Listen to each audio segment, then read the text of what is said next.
aspects of modern society is the number of people trying their utmost to appear wealthier than they are, even to their own detriment.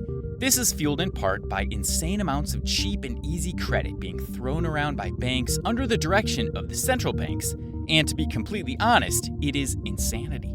When you step back from the hubbub of life and take an objective look at the behavior of actual rich people, you will be surprised to find that more often than not, they are not following those same patterns as those who are outwardly rich but inwardly poor. This list looks at the top 10 things rich people do that you don't.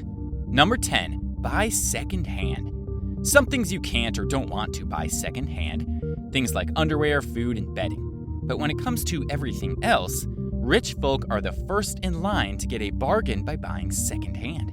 Most significantly, rich people tend not to buy cars brand new.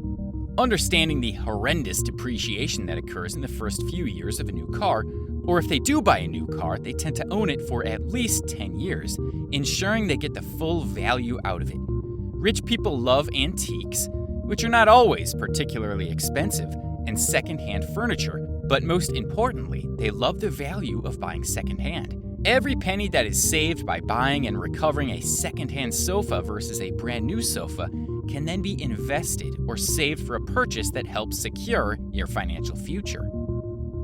Number 9, buy affordable property.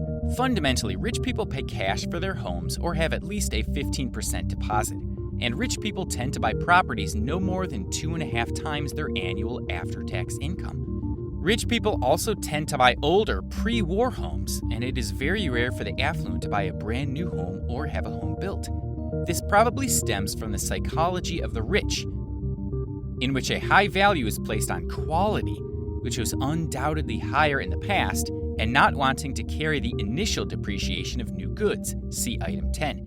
It is not the truly affluent people buying McMansions and million-dollar show homes. Those properties are for people with massive mortgages, massive egos, and massive financial problems.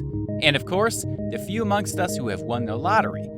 Poor them. Most lottery winners waste it all and end back where they were, but far more miserable for their loss.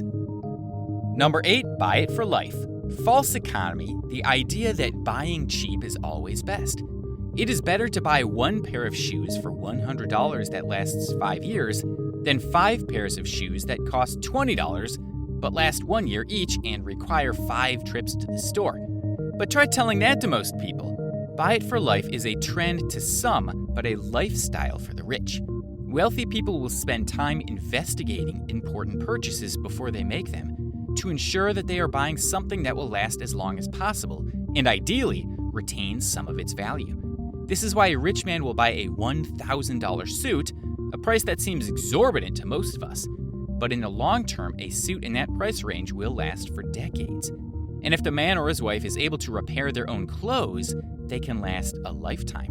When Prince Charles married Camilla Parker Bowles, he wore a 30-year-old suit with patches in it, but he still looked amazing. Prince Charles has the reputation amongst men's clothing connoisseurs of being an extremely stylish man. Number 7,